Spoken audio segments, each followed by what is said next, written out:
what attracted me to Tobe Hooper in the first place was that Wes Craven and John Carpenter, they all had their place, cemented in the history books of horror cinema. But Tobe, even though he kind of made the scariest movie ever made, arguably, he still was like an underdog. I think he thought that he would move to Hollywood and suddenly all the riches would be opened up to him and he'd have every opportunity. That didn't exactly happen. However, he made his own opportunities. I mean, the Cannon films, I think, are a great example. Three films, his own personality. He really almost never stopped working. He just worked in different venues. He would work on television. He did documentaries when he was very young. The Poltergeist debacle, a lot of people talk about how that kind of killed his career. I think it's ludicrous, but if that hadn't happened, we wouldn't have the Cannon films.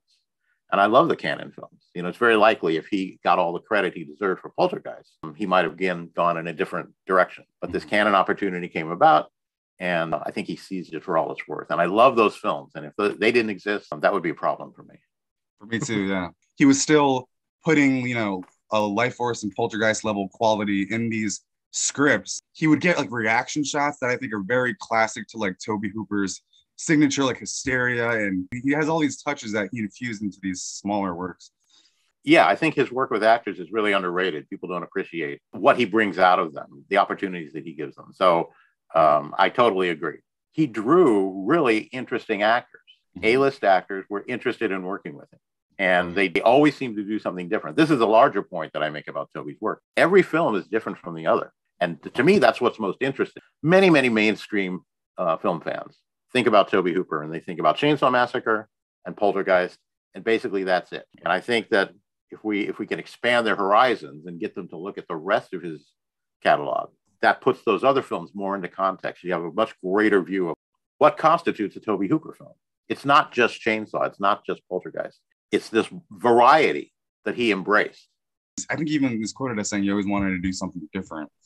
For me, Texas Chainsaw Massacre is the outlier in his career. I think he's a guy he was very into European filmmakers, and he really embraced the idea of artificiality. And you look at that in his films. Life Force is particularly artificial. And Eaten Alive is actually a great example. Immediately following Chainsaw Massacre, which I think a lot of people would consider kind of gritty and authentic and realistic. Although in my opinion, it's not really realistic at all. He uses all these European filmmaking techniques that nobody had applied to lowbrow horror. Yeah, even in like an example like Eaten Alive, there are moments like when the first victim's killed, that girl, her acting, and Roberta Collins was a good actress, but like he just brought something out of like a real like sense of like almost like documentary realism in like horrified or death scenes, like a lot of realism, I think. There's an interesting balance between the concept of a documentary, like an immediacy to the films, and in Eaten Alive in particular, it's very theatrical. It's high, clearly that motel is on a sound stage and there's, smoke and red lights, but it somehow reads as this immediate event that's actually occurring. Probably because a lot because of Neville Brand's performance. He is just so spectacular. He's so believable. The script, it wasn't anything too special, but there was a lot of dialogues that apparently Tobe had with Neville Brand, to the point to where Neville really understood in every moment that he was recorded what he was doing. I do think that Neville Brand was, in a way, doing an impression of Tobe. If you ever interacted with Tobe, he muttered to himself in a positive way. I think there was a symbiosis that happened between them. This is another, I think, underrated film. It's come into its own. So I'm dedicated to the obscurity. I was lucky enough to work with him at a period where he was doing really unusual work. Spontaneous Combustion is a good example of a film that just kind of got dismissed. If anybody talked about it at all, it was pretty much derided. And then many, many years later, people started to appreciate it for what it is, what it might have been, because I don't know if you're aware that there's a rough cut available on YouTube, which has a lot of sequences that were shot but not included. And Spontaneous Combustion is really interesting. There's this very like broadly sketched, conspiratorial Cold War, and to me, almost impossibly complex.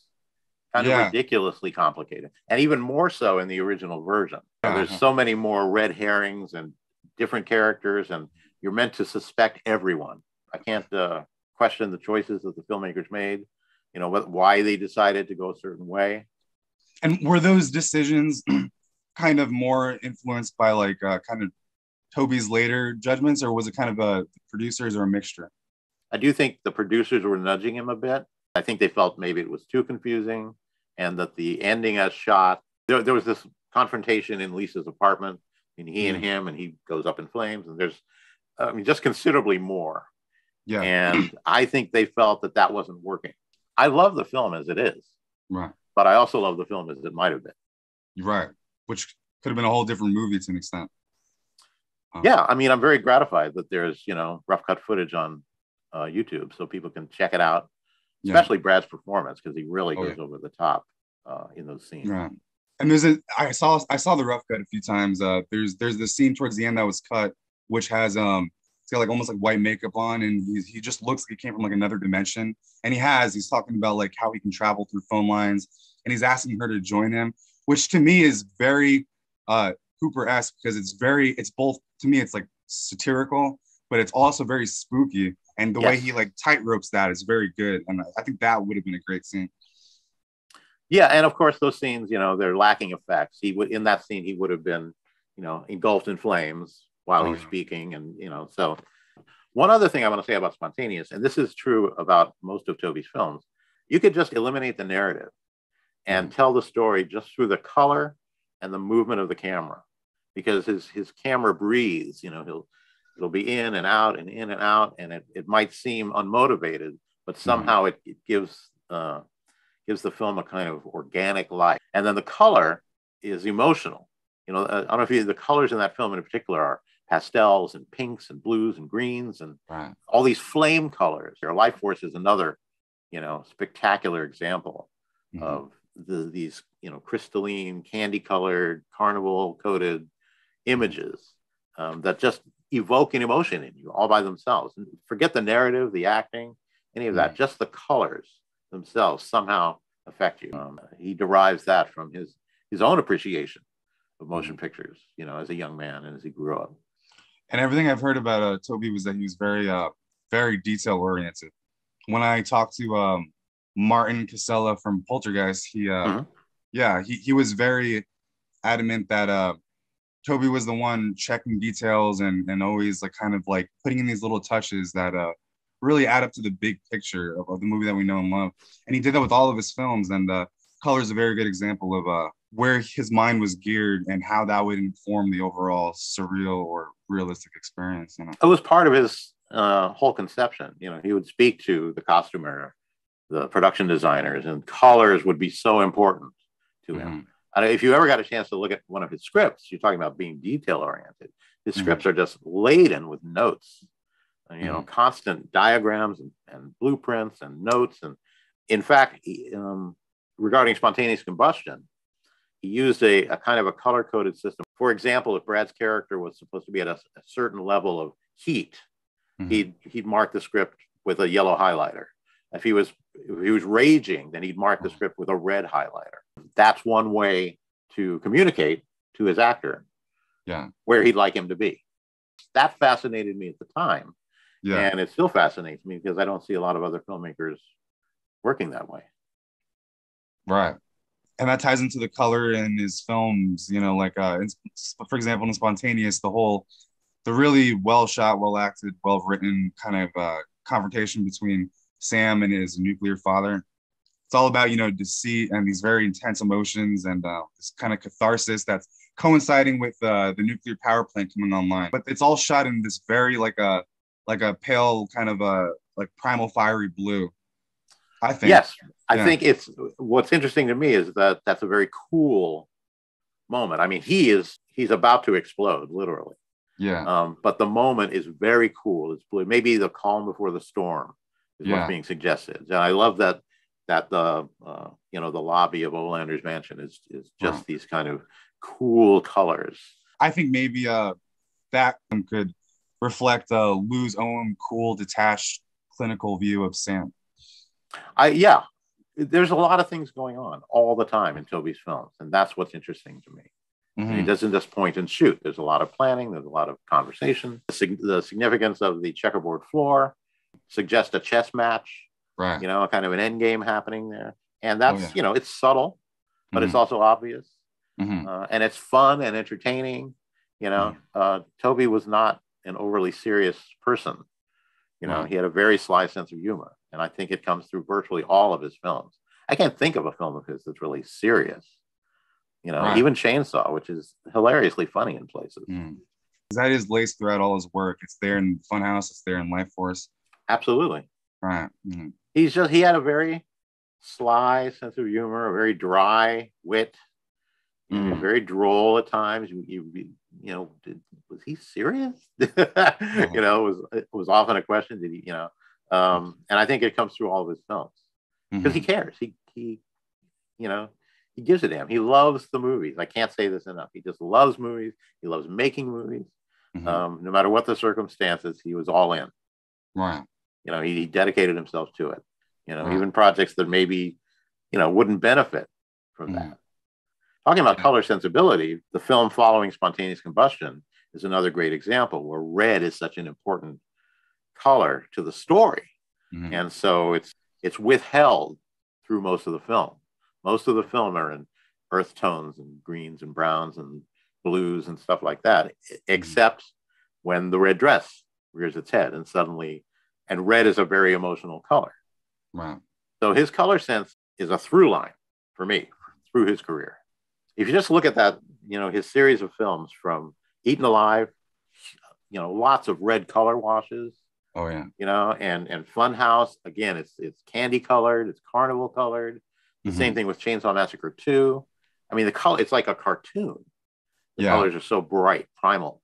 The more you know about him, the more you appreciate Chainsaw Massacre and that achievement. The more you appreciate Life Force, you know. So, and especially his little known projects, the TV stuff. Oh yeah. That, you know, not a lot of people have an opportunity to see or not see a nice transfer. Freddy's Nightmares comes to mind. We did the pilot episode of that. It's not really available in a high-res transfer that you can really appreciate it. Yeah. You know? No, very true. Real quick on that episode of Freddy's Nightmares, I think you mentioned it was filmed, shot like really quick. Very quickly. Yeah. Days. Probably a week. Yeah. Probably about a week. That's crazy. Yeah. And so Tobe, I think the truth about him was that, like, when you look at Salem's Lot, which was shot very quickly too, they crammed, like, in a fraction of the time that a normal movie would be shot, they crammed all this like 3-hour thing into that schedule. And there's a few other examples where, like, and television work has to be quick, and you know, generally it's faster than feature films. Yeah. You know, you're a much tighter deadline, much lower budget in general. But that can yield good things. I think Salem's Lot is a great example.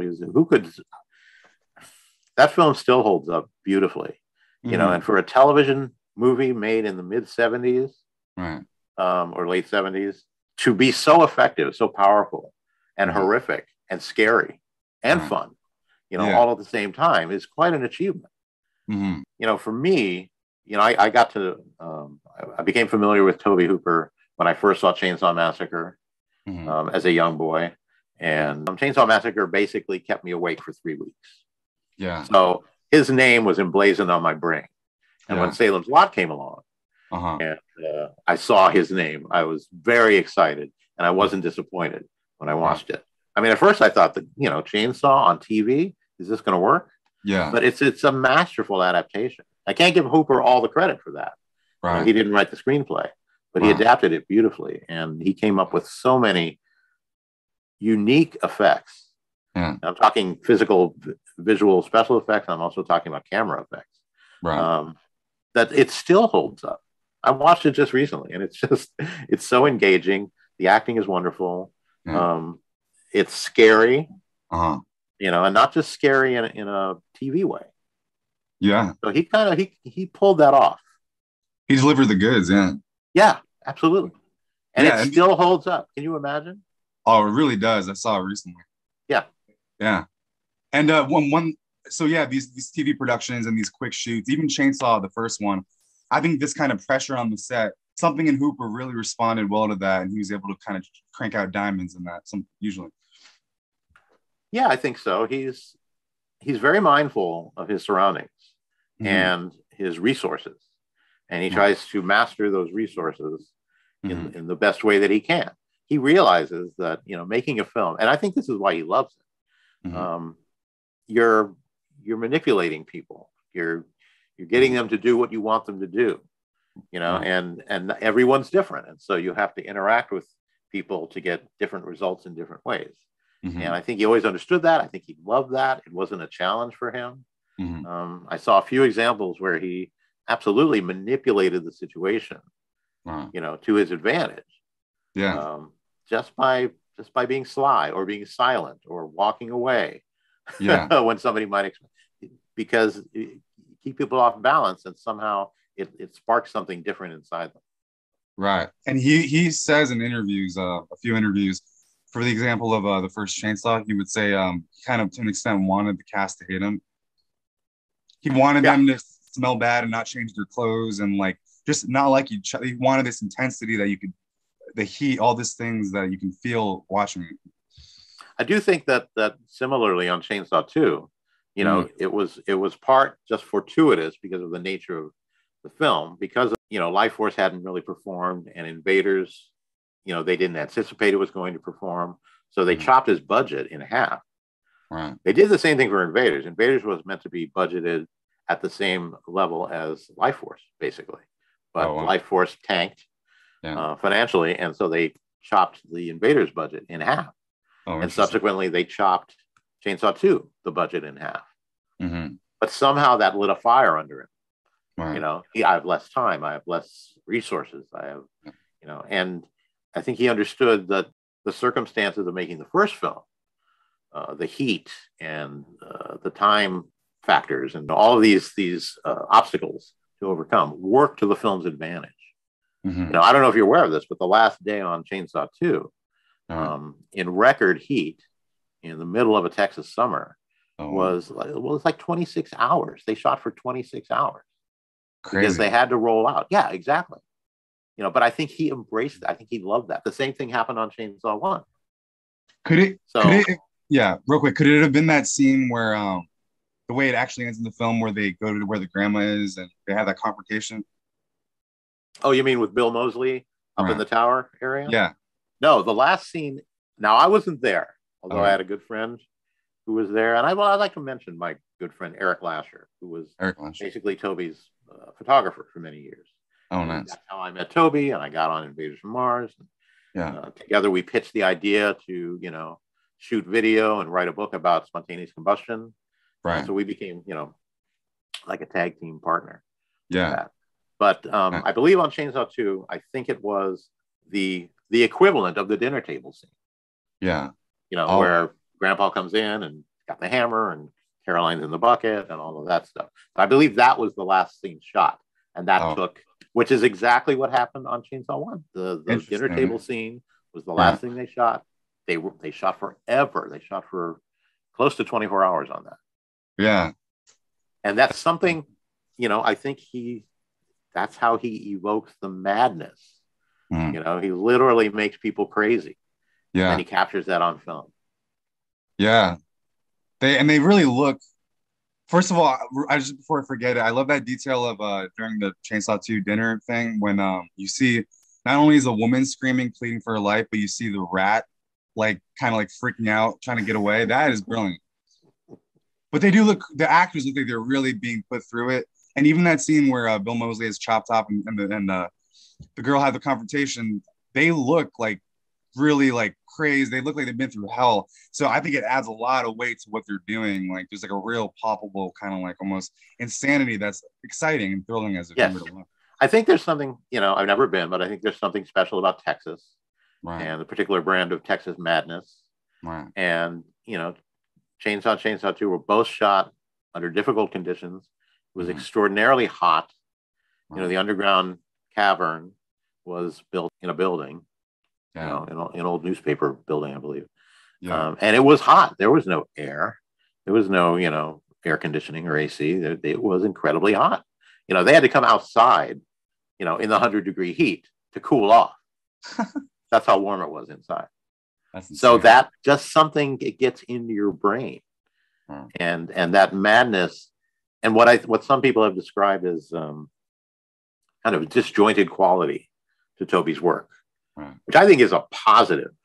You know, there are odd edits and strange shifts in focus and, you know, odd choices. And I love that. And I think that's part of evoking the madness in the audience. He's trying to, maybe in a Videodrome way, trying to infect them with his own madness. This is what makes him so special. Right. And there's what comes to mind is there's a moment in the dinner scene of Chainsaw 2 where the grandpa reaches for the mallet after it's been dropped a few times, and the music kind of shifts. Before it was kind of like keyboardy, and then it kind of becomes like Chainsaw 1-esque, where it's like these sounds, almost like spidery, textures crawling up your back, right. And it almost looks faster the way he reaches. It looks like the film's a bit sped up, and maybe that's my imagination. Yeah, it may be your imagination, but again, that's him working on you. Yeah. I think you mentioned music, and music is such an important aspect of his films as well. You know, certainly Chainsaw Massacre, which he, collaborated on the soundtrack with Wayne Bell, I believe, and Chainsaw 2, same deal. But music in his films is really important. To some extent, he was in control of it. To other extent, not. Like the score for Spontaneous. I'd love to see a soundtrack released. Spontaneous. It's very subtle. It's I don't know. It's moody, and it's more textural than it is melodic. Almost like these like white hot, like textural, almost like Chainsaw-esque sounds. Yeah, he's very into the soundscape. Right. He's, again, like I said earlier, he's orchestrating every aspect of it. And if he didn't, in fact, write the script, he's certainly interpreting it in that way. Right. I mean, I love the fact that Dan O'Bannon was not really pleased with the final result of Life Force. Yeah. But I love that because Tobe just took it and made it his own. Well, I'm not going to make your movie. Yeah. You made your movie, you put it on paper. Now I'm going to make my movie. Right. Based on this. And it's, I think, I like to think that O'Bannon would have come around.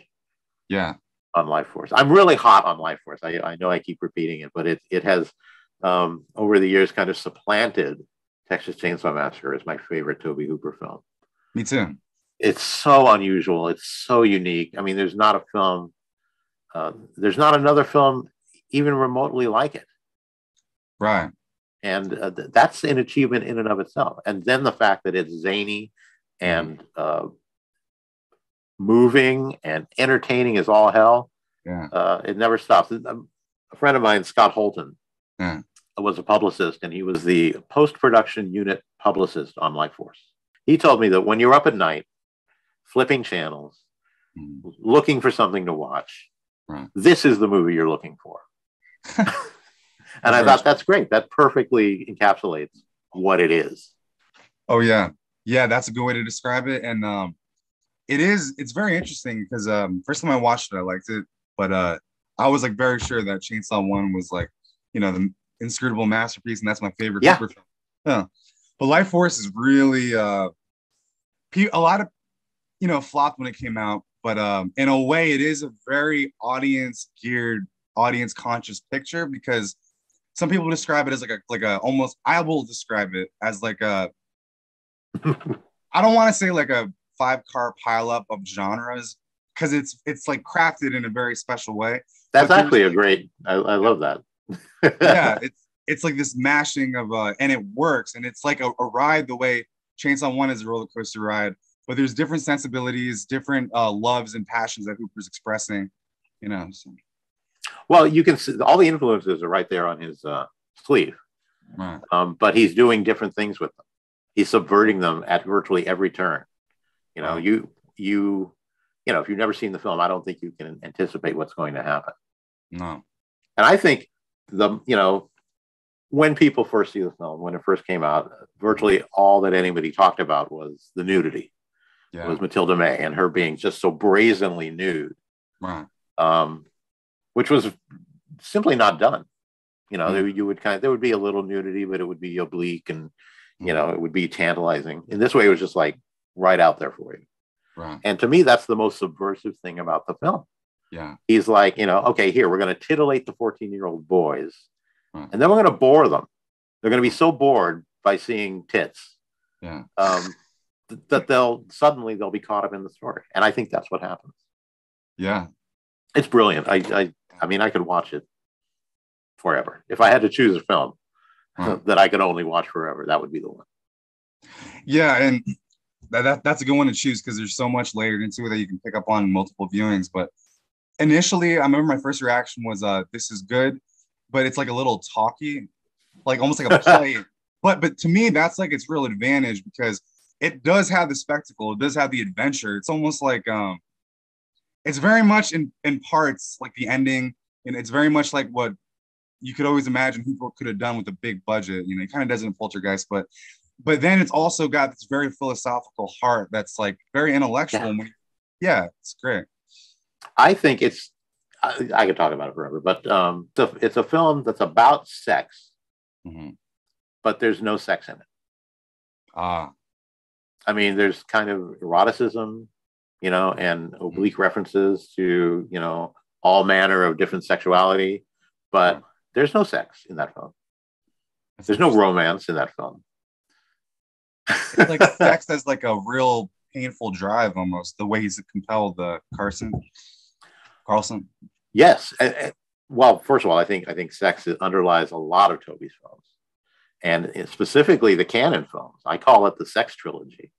Right. You know, because if you look at Life Force in particular, it's obviously and overtly about sex and sexuality in all its forms. You've got Invaders from Mars, where you've got a young prepubescent child, maybe coming of age, you know, and there's so much sexual imagery in Invaders from Mars that I think people miss because it's basically a children's movie. And then, of course, Chainsaw 2 is, you know, sex is very underlying that. You know, basically, Bubba has a girlfriend. You know, he's experiencing those first kind of post-pubescent feelings, you know, of attraction for Stretch. And that creates havoc in the family. Yeah. So sex underpins a lot of Tobe's work. It does. Everything you said is true. And I would even, to go back to Invaders, I would even say that the monsters themselves, the aliens, look kind of like, well, there's the obvious exception of the leader, but they look like testicles. They kind of. Well, absolutely. Well, the leader is very penile. Right. You know, and he emerges from this kind of anal fissure. Right. You know, and of course, the needle machine is very phallic. Yeah. The whole inside of the alien vessel seems, you know, fallopian in a way. So it's highly charged sexual imagery, but from a child's standpoint, it's another kind of amazing film. I'm amazed it got made. Invaders. Yeah. Yeah. I mean, and again, I would be really, really sad if the canon films never happened. Yeah. And to touch on Invaders quickly, there's something almost like deceptively like mainstream about it. I don't know if that's the word, but yeah, there's a lot of like great like classic Hooper madness, like the way the father's acting when he's implanted. But there's a lot of humor that I didn't realize. Like for instance, when the teacher gets eaten by the aliens at the end, and one of them's like laughing in the corner, going like ah ha, ha. Like, yeah, I never noticed that at first, but that's like the kind of details that he would throw in that are either scary. To me, that's like directed at the children in the audience. Right. You know? Excuse me. It's silly and it's fun. Yeah, it is kind of like Hooper doing like a children's film in a way. Very much so. You know, and a lot of it, but it's also a great tribute to William Cameron Menzies. Right. You know, it's all these things at once. You know, he's not just doing one thing. He's got a lot of balls in the air. He's juggling. Yeah. And he does it wonderfully. I think, you know, I was lucky enough to spend quite some time on the set of Invaders from Mars. I was one of the Marines. I got to run up and down a hill a lot. The setups were magnificent. He had at his disposal everything that he needed, but he still kind of refused to make a film that would satisfy everybody. He made the film that he wanted to see. I think it's lesser known that actually Invaders from Mars, while not a hit, it did, you know, it made its money back. I heard that. Yeah. So as opposed to Life Force, which I think technically it probably hasn't made its money back for any particular entity, but over time it's become much more successful and much more highly regarded. Right. Which makes me very happy. Oh yeah, it deserves it. I love the ending of Life Force. Everything from the zombie apocalypse, the way like Hooper really like relishes the opportunity to put a city in flames and have zombies running around. Colonel Kane and Carlson go to the ambassador's office or whatever, and he looks like frail and weird and a little off. And then, but the woman's normal. And then it's very funny. He's like, you know, it's like a British Hooper humor infusion. And then the invasion happens. And then it cuts to when the older general's like falling and he's like sick. That reminds me of Spontaneous when Sam's sick. There's a very clinical, like very plain documentary-esque awareness of death, I think, that permeates a lot of Hooper's films. And he's very good at. Oh, no doubt. But he also has a sense of humor about it. He does, yeah. You know, yeah, he doesn't let it, doesn't weigh everything down. It's not a letting. I think you made a very good point earlier about Life Force being kind of talky, but then it shifts gears towards the end and just becomes utter chaos. Yeah. You know, so it's a balance between these two. You know, here's a very prim, uptight, British, you know, stiff upper lip narrative. And suddenly it just, everything collapses. Just everything falls apart. And that's awesome. Beautiful, yeah. Night Terrors is thematically connected to Life Force. There's an awareness of well, it's certainly sexually charged. Oh yeah. Yeah. What are your thoughts on That's an interesting film. I can't say I've fully come around to it, but I really love the moves. I think Tobe relished the challenge. Oh yeah. You know, working in that environment. Robert Englund's performance is wonderful, highly theatrical. Yeah. Which is something I think Tobe loved too. Is like, go over the top, hit the top and then go over it. And you see that in many of his lead performances. Neville Brand, Brad Dourif, Steve Railsback. I mean, he starts over the top. You know, he's brilliant. Never goes, right. Yeah. That's again about working with Tobe. When you're talking about how he works with actors, he just gives them their head. He lets them go. He doesn't constrain them. Yeah. He wants them to just expand their horizons. Do something new. Right. And I think a lot of Hooper's skill with actors is in allowing them, giving them carte blanche to kind of go for the edge, is seen in Poltergeist. I think that movie has a lot of classic like Hooper reactions, these big emotionally charged moments. And then there's the moment where Tangina is, you know, kind of like hypnotically saying, you know, cross over children or whatever. The way she's like squashed to the bottom of the frame. Yeah. That is, and then it goes in when she's like, not yet. That's, to me, it's very classic Hooper. Absolutely. And I think people tend to, they just ascribe that to Spielberg. Right. You know, because they don't know Hooper's other work. Yeah. You know, I came into Poltergeist because it was Tobe Hooper, not because it was Steven Spielberg. Yeah. And because I was familiar with Chainsaw Massacre and Salem's Lot, I could see his imprint on that film. To me, in Poltergeist, the most Tobe Hooper moment is the quietest moment, is after all of the chaos. Jo Beth Williams is in the bath, and there's just this slow, creepy crawl, you know, along the bathtub. You know, apparently all the danger is supposedly past, but somehow there's something suspenseful and tension building about that little slow crawl. And of course, what happens is things explode again. That's the moment after the pseudo climax where, there's a little space where you can breathe with silence and with the character. Correct. Well, is it over? Everything's over. You know, now we're going to relax. We're going to, we're going to exhale. Yeah. You know, and Jo Beth is going to dye her hair and just relax in the tub. But Hooper's not going to let you relax. Right. Yeah. He's going to ratchet up the tension with a very slow crawl. Right. Which I love. I mean, it's just great point. Yeah.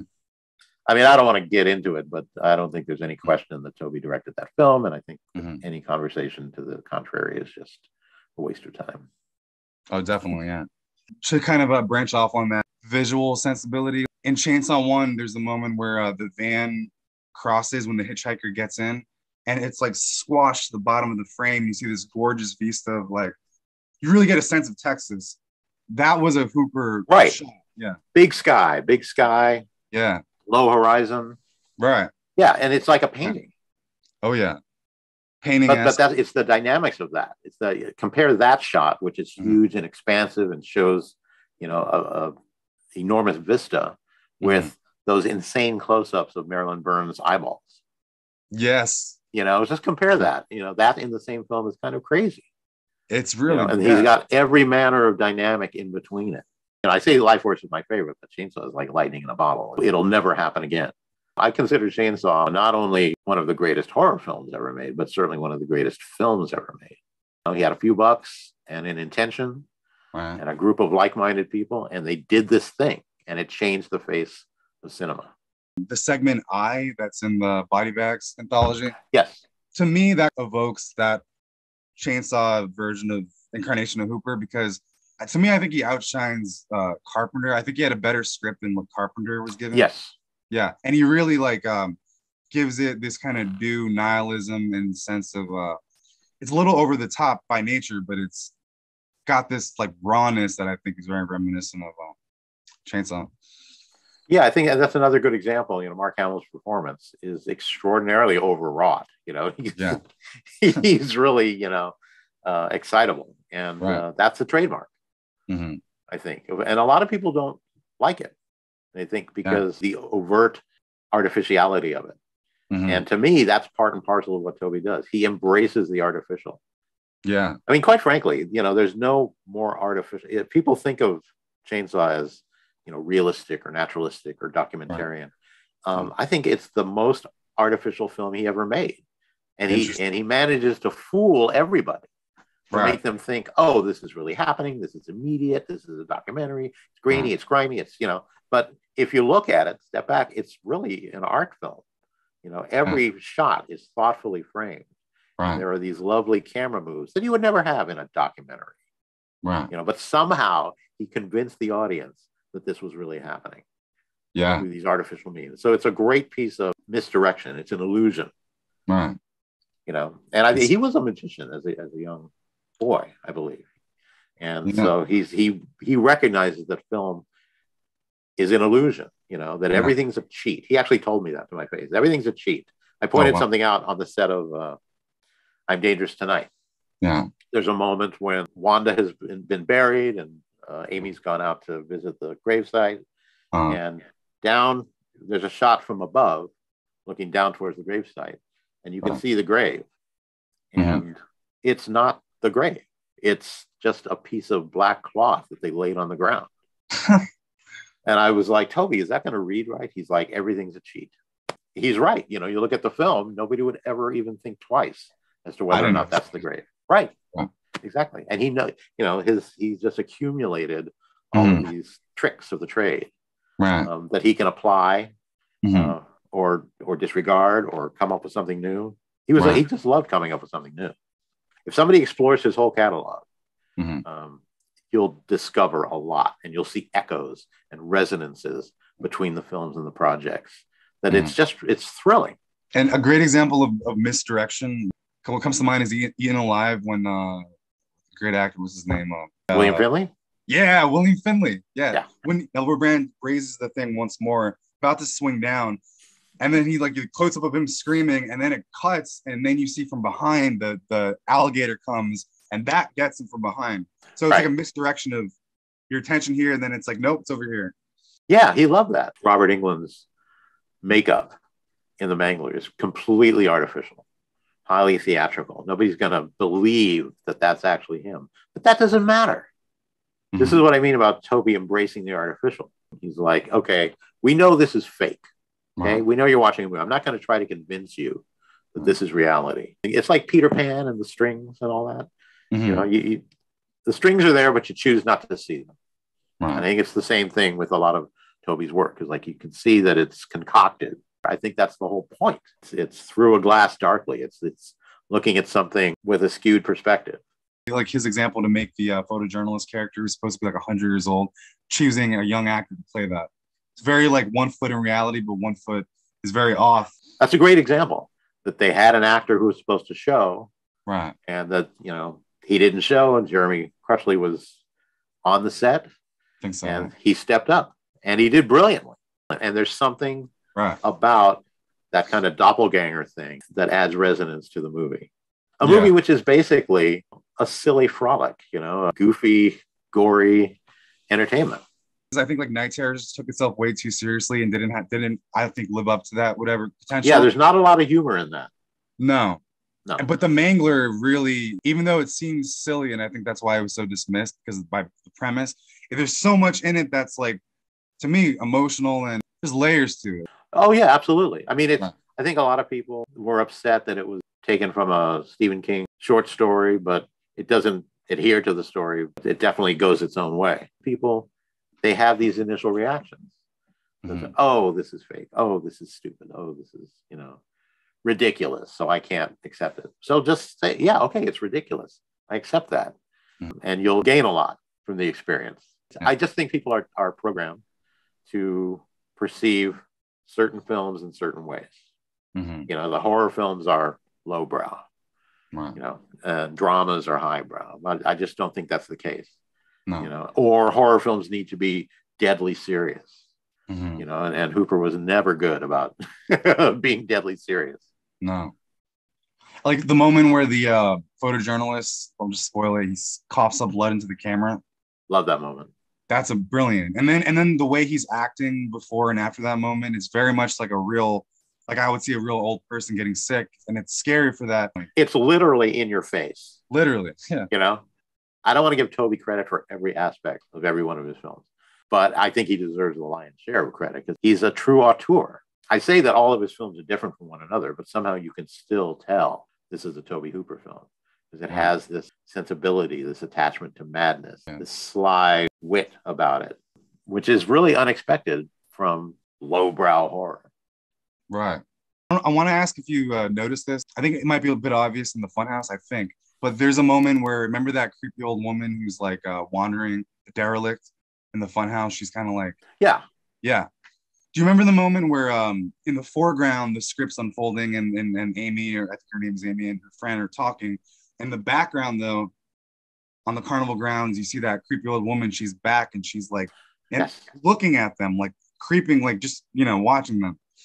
You look at Night Terrors. I don't know if you notice this. It's because there's a moment in Night Terrors where she's at that ridiculous weird party with the balloons and right.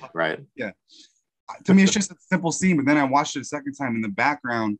Chuck's dad, who's kind of like in on this whole weird thing, conspiracy, he's kind of in the background. He's looking right at the main character, Jeannie.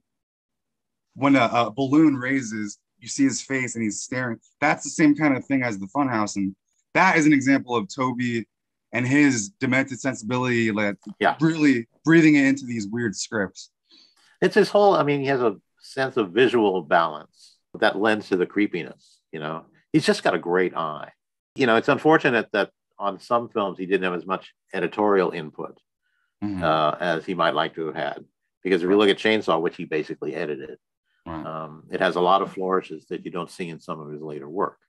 I think he calmed down a bit, and understood that an editor is going to be taken over and he might not be able to supervise every cut. But I do feel like Spontaneous, I don't think he got the edit he wanted with Spontaneous. I hear you. But most of the moves are there. It's all, I think, for him, very intuitive. He doesn't really think too hard about how this is going to affect somebody. He thinks about how it affects him. I want this smash cut here. I want to move away. I want a very quiet, slow camera move, or I want no camera move at all.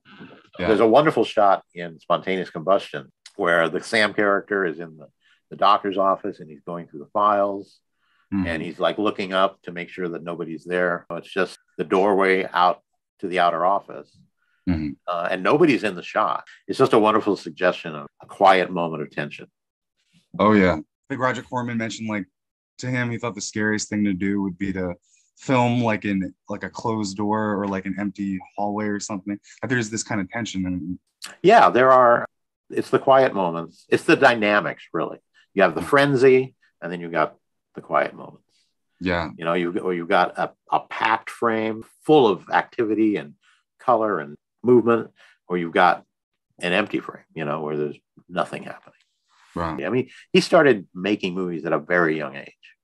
Yeah. So he learned a lot by doing. He learned what worked, what didn't work. He learned how to try something new. That shows in virtually all of his work. Having been on the set with him and seeing how he makes decisions and how he goes with them and how open he is to other people's suggestions, if they land within his, desired result, he's just an incredibly thoughtful filmmaker, emotionally thoughtful. But he wants people to have fun. He wants you to be scared and have fun while being scared. Chainsaw kind of changed things because, horror films prior to that, with the exception, I think, of Night of the Living Dead, were tame, suggestive. In Chainsaw, although he didn't literally go for the jugular, the feeling that he generated was that. This whole concept that, there's no blood really in Chainsaw, but the suggestion of violence and brutality is overpowering. You don't need to see bloodletting. You don't need to see that woman impaled on a meat hook. You just know that it happened. Oh, yeah. It's like Mortuary and Toolbox Murders. The atmosphere of dread is so pronounced from the first shot. It's like insane. It really reminds me of Chainsaw. No, I agree. Yeah. Absolutely agree. And like in Spontaneous, you mentioned the doctor scene. Like there's a moment where Dr. Marsh, he has this very like unfeeling clinical, like he plays that brilliance, I think. But there's a moment where he's checking Sam out. And there's like, initially you see him in a close up. He's like, Sam, are you okay? Can you undo that for me? Can I see your thing? And then he sees it and he just like, one look, he turns around and he goes, call a doctor, tell him to get to my office immediately. Oh my God. And then the last thing I'll mention there is like the moment where he's checking him out with that little funky radiation thing. Yeah. And he just, to me, it's the most subtle reaction. He just looks like this. His eyes might be a bit wider and then he turns around. To me, that's both scary and funny. A couple things about Marsh's character. He looms everywhere, standing above everyone around him. Yeah. But we perceived when we were making the film, and I still kind of feel this way, he seems to be the villain, but in fact, he's the hero. He's the guy who wants to put a stop to this. He feels that this is immoral, that Olander is using these human beings as guinea pigs for his nuclear dream. And so he's trying to put a stop to it. That's his goal the whole time. I mean, and he's ruthless and brutal in doing that. He thinks that he killed Nina, Melinda Dillon's character. In fact, he does in the theatrical cut. Right. But although he's brutal about it, it's a kind of merciful thing. It was putting an end to this, putting an end to your pain, putting an end to this project. Right. This is immoral, and we're going to put a stop to it. He is kind of villain-like, but he's also got this, I think, kind of classic Tobe Hooper multi-dimensionality, where he's not just the villain; he's actually trying to thwart this kind of horrible thing. Right. Which is interesting, in a film like that. I don't think people expect that kind of complexity. This is why it's such a great loss to me that all of these other red herrings, these conspiratorial aspects, were eliminated from the film. As it stands, it's quite complex, and difficult to untangle. But, in the original script, in the original version, it was even more tangled. And virtually everybody that he came in contact with was a potential villain, potentially part of the larger conspiracy. Right. Which I loved. And then he just refuses to explain anything. So we're not going to explain. I mean, I guess it's there, but and again, it's about madness. It's about Olander's madness. Right. I think maybe initially this is suggested that he had good intentions for mankind with his desires to kind of create, understand this phenomenon. But as time went by, insanity settled in, which is why he suddenly triggered Sam. Right. I needed to see what would happen. It's madness. It's that patented Tobe Hooper madness. Totally. And I love the twist where you see this basically monstrous kind of figure of this old man, but he's like a nice, frail, sickly old man with an oxygen tank. And he turns it on his head. And it's not even that he's evil. He's just mad. He just went crazy. I also like to point out, this is kind of a trope with some of Tobe's movies, is that the whole film takes place in one day. He would be right in line with like Aristotle. I think it was Aristotle who wrote this pamphlet about how to write drama effectively. And I think one of the things that he suggested it all has to take place over like 24 hours. I think it is an old trope, and it's obviously it's not just Hooper, but Funhouse is one day, less than one day. I don't know if you're familiar with the rough cut of Invaders that's on YouTube, but there's a whole 15-minute segment that was cut from the film, which is a series of events during a particular day that set up all of the things that occur the following day.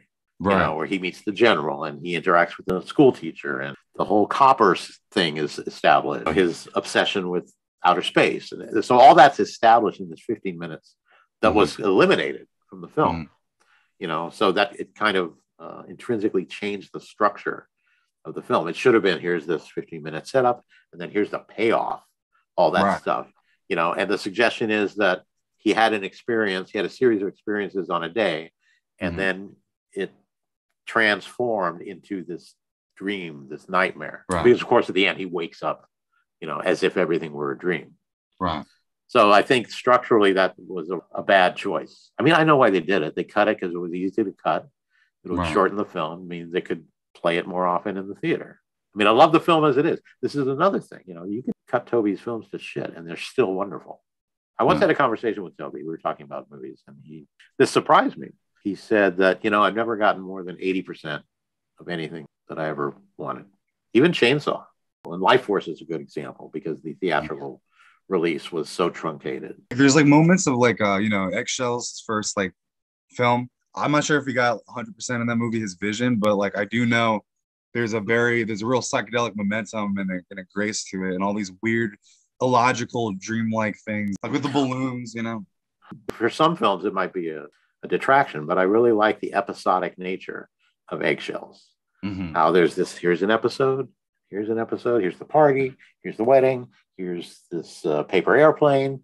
Here's, you know, it's all a series of episodes, and each one seems to have its own kind of characteristics. But they all have unique filmic qualities, cinematic qualities. And they add up to something greater, you know, than the sum of its parts. I like the fact that Eggshells is out there for people to see and see that he's more than just a horror filmmaker, and that these techniques that he developed over the years, you know, he'd call them up later on for use in his feature films. And he was just a full-blown filmmaker early in his career. Have you seen the Peter, Paul, and Mary documentary? Not the whole thing, but I want it. Okay, yeah, because it's great. It's actually quite close to Eggshells in that sense, that it's very episodic. And that each episode has its own style, and they kind of reflect and conflict with each other, which creates a really just a compelling dynamic. You know, something eminently watchable. You know, and with Peter, Paul, and Mary, you have the music as well, which drives the narrative. It's a very unusual documentary because it's so stylistic, especially for the time. This was a time when documentaries were very dry generally. Some really interesting shots I remember, like when they're filming one of them on the boat.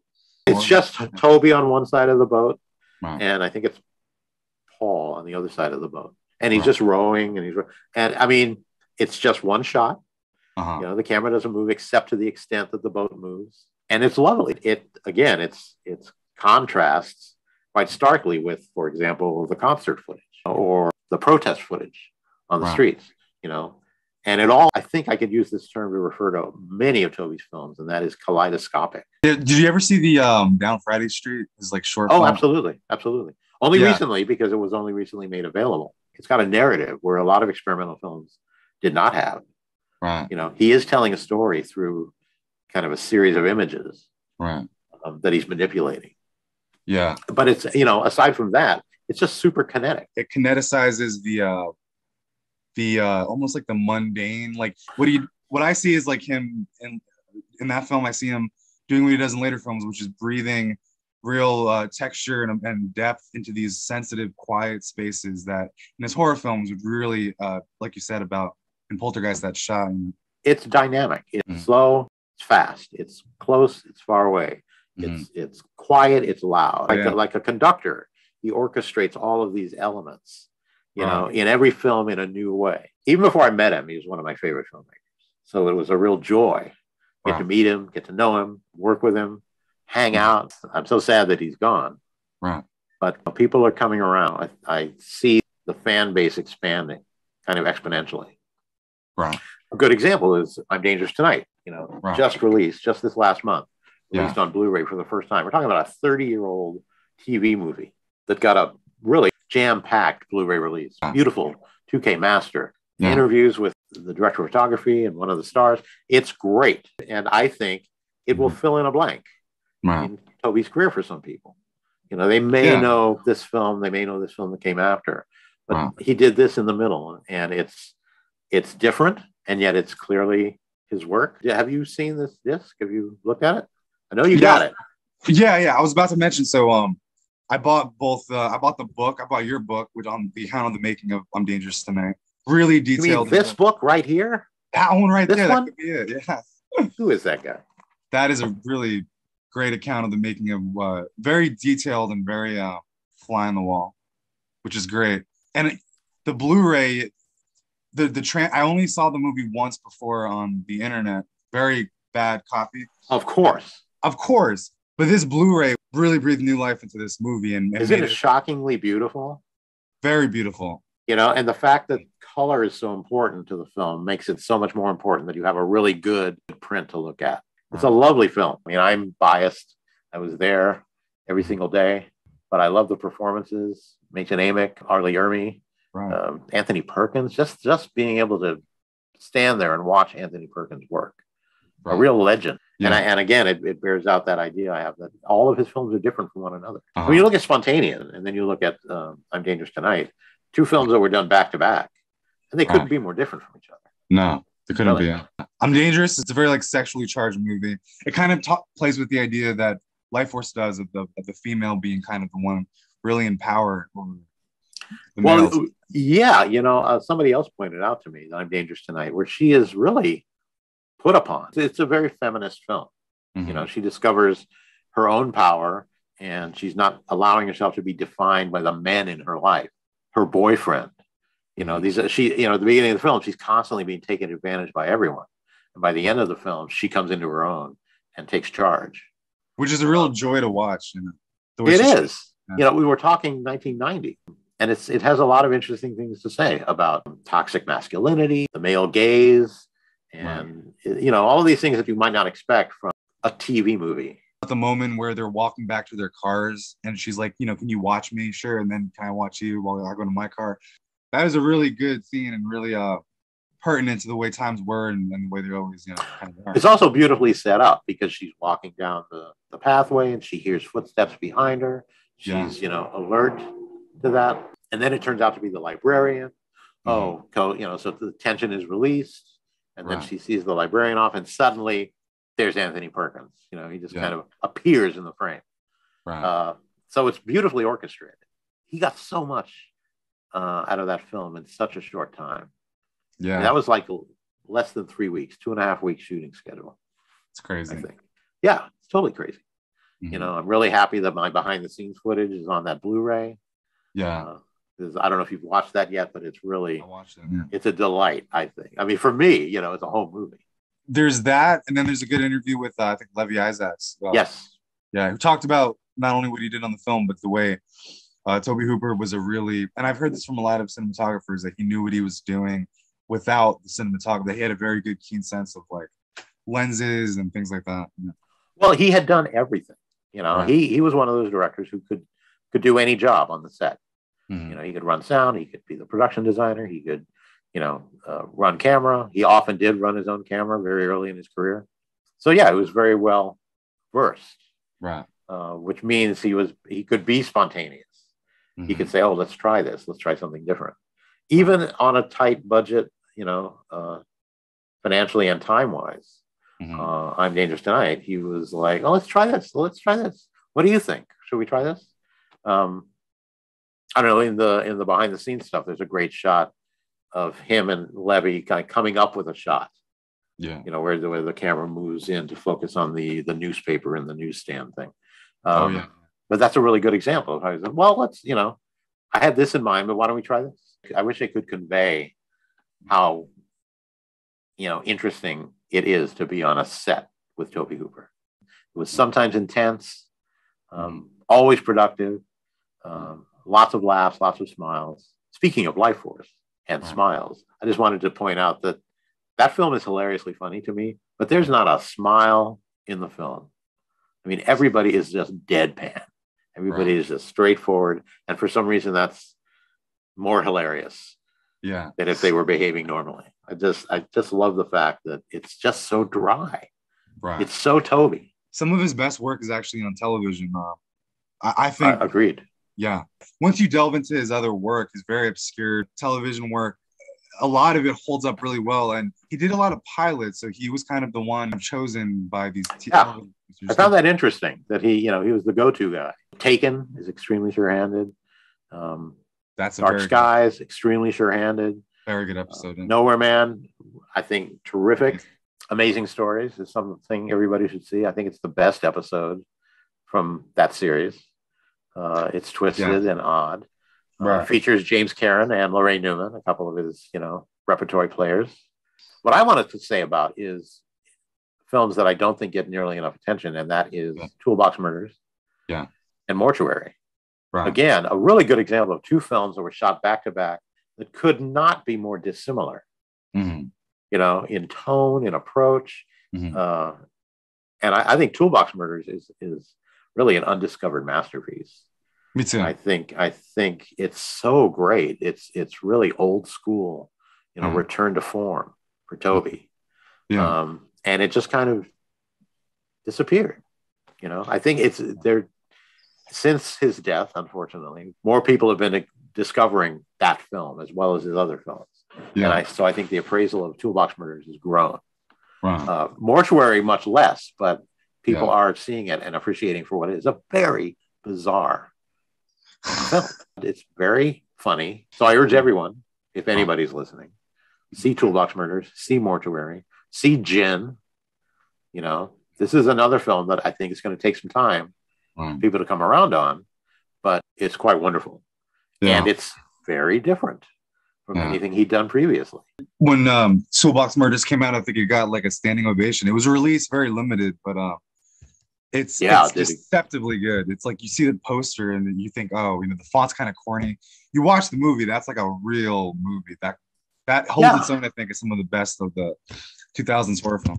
You know, this is something I haven't really mentioned, but most of Tobe's films have a sociological underpinning, this kind of awareness of the world around us and what's happening contemporarily. One more thing about Gin, what it does is it defies expectations. So people go in expecting a certain thing, and when they don't get what they expect, they kind of turn off instead of embracing what's unusual about this film. I mean, I'm not sure if you're aware, but there is a director's cut that is considerably different than the release version.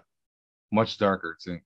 Dark in ways. The ending is completely turned around, basically. But it's an excellent, you know, it's about spirituality and abortion and relationships and being displaced, you know, coming to, you know, a new country or coming home, you know, after living a different life. It's about so many different things, and yet it's, you know, at its baseline, it's a horror film. You know, it's an entertainment, and I think it just works on all those levels. There's three moments that really stand out. I'll go into spoilers. When the family gets killed early on in the film, there's it's that misdirection thing where you're set up to think that, you know, it's going to involve ghosts, you know, something supernatural, but then it leads you there, and then he kind of cuts you astray, and then they're just chilling, and then you turn around, and then it's a truck. It's like real life. So it's an excellent moment. So it's a good, I mean, the film's full of good moments. For sure. You know, and a very quiet moment when, if you remember when the neighbor lady's talking to the husband in the elevator, I think. And her pupils are like digitally rendered to where they're very black. They're like voids. And just the way that she talks to him and the way he's falling for it is, to me, some of his most tense moments. This is interesting. I'll tell you this. I got the opportunity to watch some of the dailies from Gin. And there's a moment with that woman, the neighbor, and the wife in the hallway where, you know, they're having this kind of subtle face-off. You know, they're being civil with each other, but obviously the wife is very wary of her and all of that. And they play the scene a few times. These are in the dailies that I watched, and it didn't seem to be working. And then Tobe comes up, and you can see it. You know, the camera's rolling. And because on that show, basically what they did was they just let the camera roll. Just let it roll, let it roll. They're shooting digital. So they just let it roll, and run the scene again and again. And Tobe came up and gave the actress playing the neighbor one little piece of direction. And he just told her to look the other actress in the eyes and never avert your eyes. And suddenly the scene just came alive. Suddenly there was this intensity between the two of them that hadn't been there before. And it was an unbroken kind of eye contact that just, I mean, that to me is a wonderful example of a simple piece of direction that can make all the difference. I mean, that's a good example of how smart Tobe was. Right. He saw something, it wasn't working. He made a suggestion, and suddenly they were on track. More than on track. Right. I mean, suddenly it became, you know, real for the people participating. And that's an example of something like a little piece of direction where it's so subtle that like you almost don't even, I didn't realize quite why this neighbor lady was creepy when she was talking to the wife, like what was off about it, but something was off. And really it's an extension of being polite. You give somebody eye contact, you're giving them attention. But when you do it constantly and there's another thought process going on, it really makes it very, it's like using everyday tools to make something hear it. Well, try to do that to somebody in your real life. Just look at them in the eyes and don't avert. It's going to make them uncomfortable. Yeah. It's going to make them squirm, and they may not even realize why. Right. I thought that was a very astute thing. I've worked with him on many projects, and I've seen him do similar things, but this one just struck me as, wow, that's just right on the money. Huh. That's awesome. I think that's a good story to end this on. Yeah. Yeah. This is so cool, man. So nice talking to you. Yeah, really good conversation. Good to hear the stories and everything. And you're also just your fan insights on his work. Well, I'm just a fan at heart, and, he's been really important to my life. Mm-hmm. The books I've written, I mean, they're about Tobe Hooper, but they're also about my own personal experiences, and not a lot of people have these very detailed chronicles of their lives for a certain intense period. Wow. And I do, and I just want to share it with people. And his fan base is definitely always growing. I was going to ask you quickly, because I meant to before, what were the releases like for, if you can recall, for Spontaneous Combustion and I'm Dangerous Tonight? Because I think I'm Dangerous, from what I read once, was that it actually got pretty good like ratings and like the Nielsen ratings or something. It got very good ratings. Yeah. And I mean, for what it was a fledgling cable network. Mm-hmm. So, for them, it got very good ratings, but it replayed many, many times over the years. Spontaneous, I don't believe it ever got what you would actually call a theatrical release. I saw it in the theater with Tobe. Mm-hmm. And I saw a couple of screenings, but I don't believe it got anything remotely resembling a theatrical release. And it was often derided as being a direct-to-video film. It didn't have the force of a studio or corporation behind it to really push it. Wow. I think they were hoping that, the fan base would discover it. Mm-hmm. It's just an unusual film. It's not normal. Yeah. As much as I love it, it's not normal. Thank God. So those kind of things just take time to seep into the consciousness.